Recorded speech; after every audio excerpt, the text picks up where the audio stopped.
Israeli government has been remarkably helpful in this. I want to thank them, thank our Israeli partners, and all the folks particularly who are working hand in hand with their American friends here at the CMCC.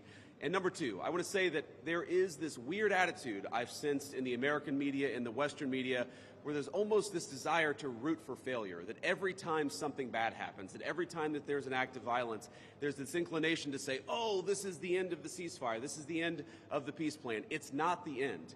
It is, in fact, exactly how this is going to have to happen when you have people who hate each other, who have been fighting against each other for a very long time. We are doing very well. We are in a very good place. We're going to have to keep working on it, but I think we have the team to do exactly that. So with all thanks to our partners, both in Israel but all across the Gulf Arab states, Indonesia, the Turks, we are doing an amazing thing here, and I'm particularly proud of the American troops working at the command center who are coordinating this effort and making it possible. So with that, I want to thank Ambassador Steve Witkoff and turn it over to him to say a few things, and after everybody's said a few words, we'll take some questions. Thank you, guys. Steve?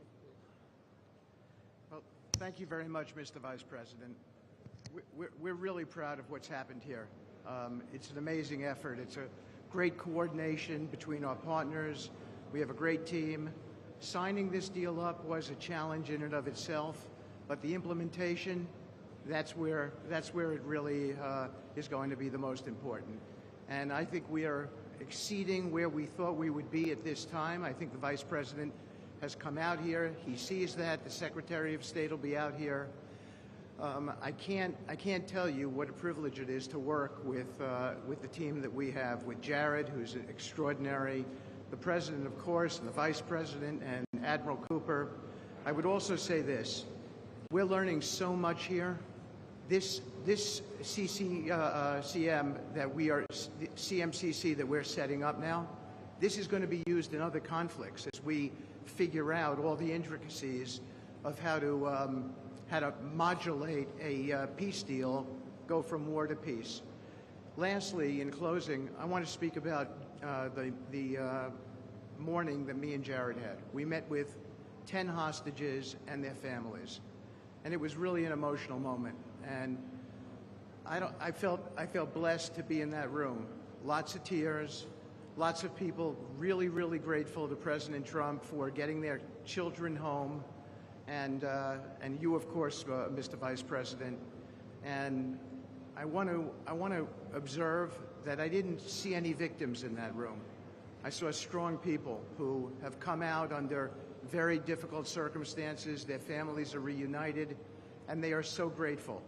And it was just my privilege as an American to be there. Thank you. Great, thank you.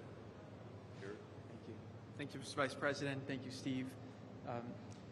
First of all, we really appreciate your visit here. It's given a great boost of energy to everyone here, and your support through this whole effort has been really tremendous.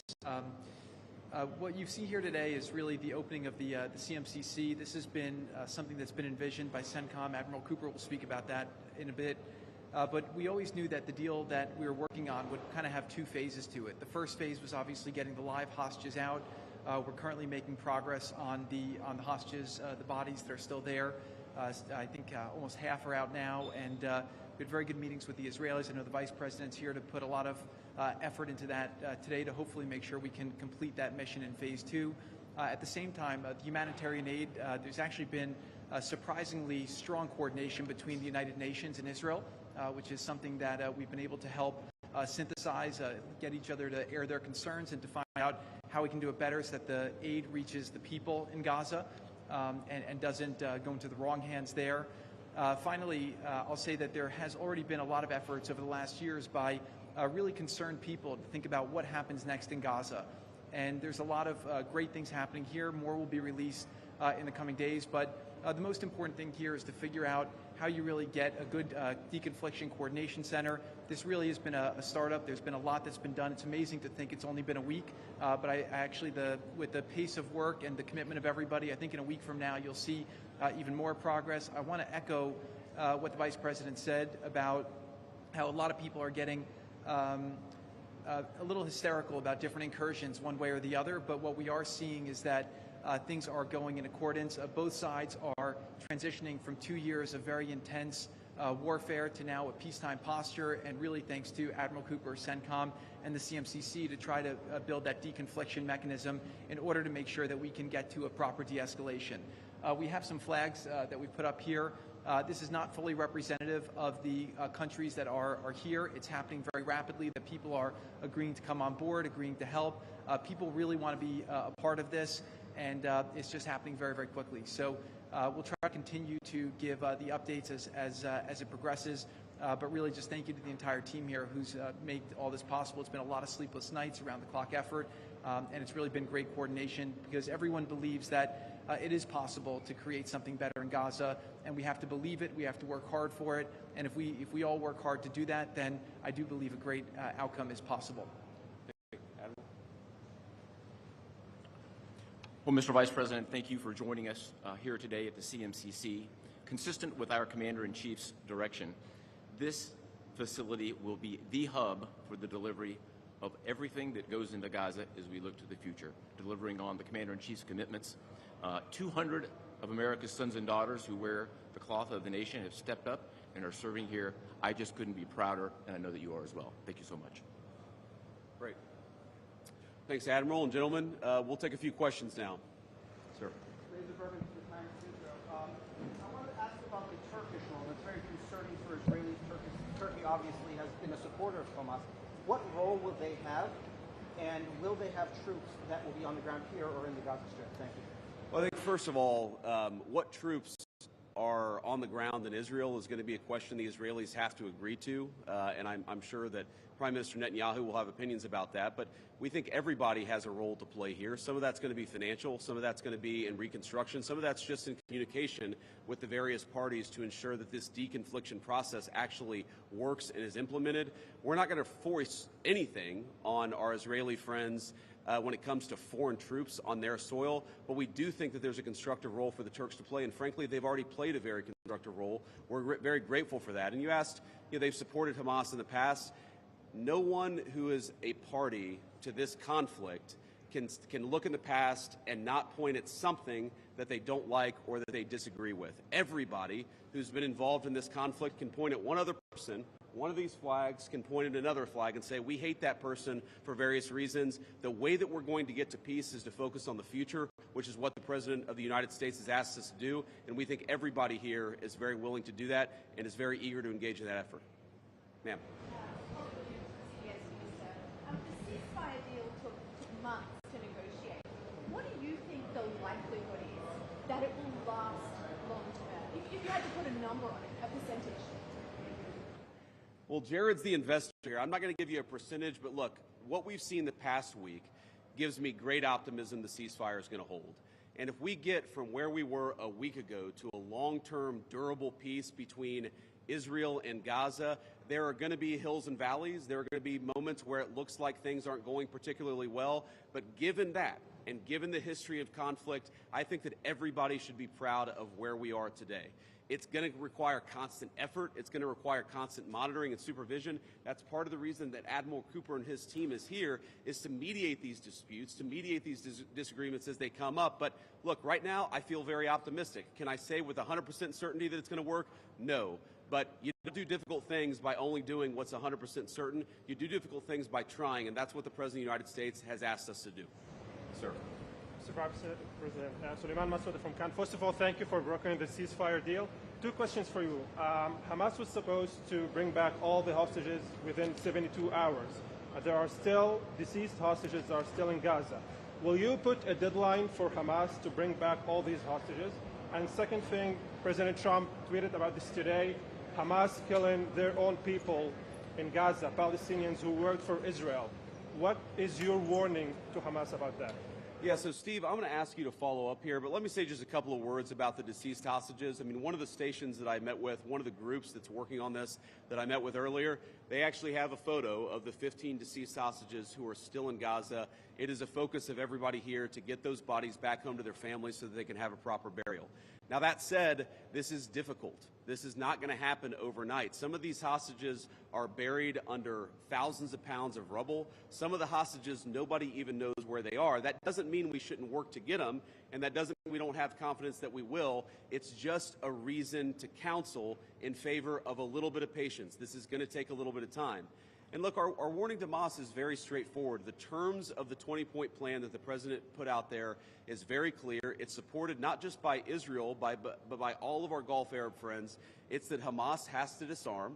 It's that Hamas has to actually behave itself, and that Hamas, while all the fighters can be given some sort of clemency, they're not going to be able to kill each other, and they're not going to be able to kill their fellow Palestinians. Now, again, that's going to take a little bit of time. We're talking about how to set up the security and humanitarian apparatus to put all this in place. But right now, where I stand, I feel confident that we're going to be in a place where this peace lasts, where it's durable. And if Hamas doesn't cooperate, then as the President of the United States has said, Hamas is going to be obliterated. Steve, do you want to add anything about the hostages? I think you said it, sir. Okay, great. Ma'am. From USA Today. Just to follow up on what you were just saying, how much time does Hamas have to lay down its arms before the United States either takes dramatic action or authorizes its allies to do so? Well, look, the president actually put out a truth this morning that I thought was very instructive. We know that Hamas has to comply with the deal, and if Hamas doesn't comply with the deal, very bad things are going to happen. But I'm not going to do what the President of the United States has thus far refused to do, which is put an explicit deadline on it, because a lot of this stuff is difficult. A lot of this stuff is unpredictable. You basically have two regions in Gaza, one of which is relatively safe, I wouldn't say very safe, and one of which is incredibly dangerous. And part of ensuring that we get to a durable peace is to broaden the scope of the area that's safe. And the International Security Force is a big part of that. We don't yet have the International Security Force set up. That's something we're working towards. We have a number of volunteers who want to participate in that International Security Force. So my point is, I don't think it's actually advisable for us to say this has to be done in a week, because a lot of this work is very hard. It's never been done before, and in order for us to give it a chance to succeed, we've got to be a little bit flexible. I think what you're seeing from our Gulf Arab friends, certainly from our Israeli friends, is a certain amount of impatience with Hamas, but we're going to keep on working at this process, and we're going to keep on trying to bring the deceased hostages home, but also make sure that all Gazans are able to live in a prosperous and safe place. Yes? So the White House indicated that actually there is a plan to start rebuilding Gaza, the parts of Gaza which is still under Israeli control. Is it so indeed? And can you tell us a little bit about this plan? How is it going to work? Yeah, Jared, you want to say a few words about that? Great. So, first of all, no reconstruction aid, no reconstruction funds will be going into areas that Hamas still controls. And as far as the demilitarization goes, once the ISF is up, there needs to be a security force that they can feel safe from, that in order for it to be the transition to be complete. So that needs to happen. There are considerations happening now in the area that the IDF controls, as long as that can be secured to start the construction as a new Gaza, in order to give the Palestinians living in Gaza a place to go, a place to get jobs, a place to live. So that's one of the many things being considered. Right now, again, there's been several work streams that have occurred over the last years. Those are all being synthesized and updated here at the center, and then they'll go before President Trump and the Board of Peace to get recommendations on what to build, how to phase it, but that's definitely something now that's being very strongly considered. Great. Sir? So much, sir. Thank you for your support. Oh, sorry. Why don't we do the guy in the back, and then we'll do you in the blue jacket. Thank you. So much, Go ahead. Mr. Vice President. Could you speak up for me? Yeah, I will try. So thank you so much, Mr. Vice President. And my question is, from the level of cooperation that you just saw today here in this place, how you see the, let's say, future of normalization in Israel in the region, if you see like a cooperation, growing cooperation between Israel and other Gulf states that we don't see from the outside? Yeah, well, you know, I think Steve put it best, which is that this model, I think, could serve for a foundation for normalization, not just in the Middle East, but across the world. Because what we're taking, again, is a long-term, protracted conflict with two enemies who really don't like each other, and we're actually creating a model that can lead towards sustainable peace. Now, we know that a lot of our Gulf Arab friends would like to have normalized relations with Israel. We know that getting this peace on a sustainable pathway is sort of the critical first step of that. But look, I feel very optimistic about where we are. Knock on wood, you never know how this stuff is going to go. But given what I've seen, given the incredible talent and effort that's going in to the reconstruction of Gaza, to the long-term security of the Gazans in that territory, I feel very good about where we are. And again, if we get this right, I really do think it's going to be a domino that leads to a lot of further peace all across the region. Sir. Vice President Vance, Hamas Firstly, the quick one is, did you come here because you thought Israel massively overreacted to the killing of its 2 soldiers? And secondly, following the reaction to this plan, do you now believe it is feasible to have a governance structure for Gaza that does not include strong Palestinian voices? Well, so on the first question, no. My visit had nothing to do with events of the past 48 hours. We had actually tried to plan this visit, frankly, months ago, and now we thought this would be a good time to do it. It ended up working out. As you know, sometimes calendars are difficult, especially when you're the Vice President of the United States. But I wanted to come. I wanted to check in on things. I wanted to, talk to the troops who are working very hard to coordinate this massive relief effort. And I wanted to just see how things were going and put some eyes on it so I could call the President of the United States and actually, it's one thing to read about it. It's one thing to talk with Jared and Steve on the phone about what's going on the ground. It's another thing to actually shake somebody's hand, to look them in the eye and to understand what are the challenges, what are the things they need from me. I mean, I heard from relatively junior troops very simple things that would make their lives easier that I'm going to take back to Washington and hopefully help them with. That's why you do a visit like this, not because of anything that's happening on the ground. On your question about what is the ultimate, authority in Gaza look like, I don't know the answer to that question. And I think what's so cool, what's so amazing about what these guys have done is that we're creating a governance structure that is very flexible to what happens on the ground in the future.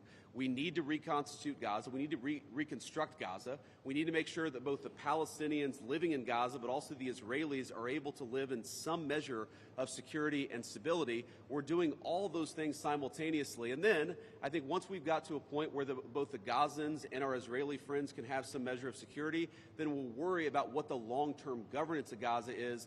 Let's focus on security, rebuilding, giving people some food and medicine. If we get to the point where we're arguing exactly what the governance structure in Gaza is long-term, then we should pat ourselves on the back. That's a very good problem to have, but I won't anticipate that problem before we actually have it. I'll take a couple more and then we'll get moving. Ma'am. You should speak up. Renata Brito with the Associated Thank Press. you. Could you give a bit more details about the International Security Force? Which countries are going to be part of this? Are these troops in Gaza? And also about the disarmament plan or decommission plan. Are there incentives for Hamas to do that in a timely fashion? Any details? The incentives are that unless Hamas disarms in accordance with the agreement, very bad things are going to happen, right? And also the incentive is that if they disarm, there is a better future for everybody on the other side of it. But in terms of the International Security Force, Steve and Jared, Admiral Cooper, are working on that very issue right now. Remember, this peace deal was struck under the president's leadership literally a week ago. The hostages were returned, 6 days ago, 5 days ago? So we're in the phase now where we're actually starting to conceptualize what that international security force would look like. I think it's important for Americans to know a couple of things. Number one, there are not going to be American boots on the ground in Gaza. The President of the United States has made that very clear. All of our military leadership has made that very clear. What we can do is provide some useful coordination. How do you take, the Gulf Arab states, plus Israel, plus plus the Turks, plus the Indonesians, how do you actually get those folks to work together in a way that actually produces long-term peace? The only real mediators are the United States of America. And so that's the role that we're going to play. I think the American people should be proud of it, but they should know that there are going to be no American boots on the ground in Gaza. Sir, in the back. I'd like to ask about a different threat. We see Iran rearming again, trying to build again their nuclear weapon. Could we expect in Israel to see the U.S. Army attacking again in Iran? Could you ask the very last part? Could we expect the U.S. Army to attack again in Iran like you did in the last time in Fordow? Well, I'm not going to make any announcements here today. The President of the United States has been very clear about our policy with regards to Iran. It's that he actually wants Iran to be prosperous. He wants to have good relations with the Iranians, but they cannot have a nuclear weapon. And so we're going to keep on using and exhausting every diplomatic means possible to try to ensure that Iran does not have a nuclear weapon. That's our focus, and that will remain our focus for the indefinite future. Let me just leave us with one final thought here. So I've been to Israel once in my entire life. I came for about 36 hours, and as a Christian, I think the world's Christians will know that this country, that this region of the world means a great deal to me.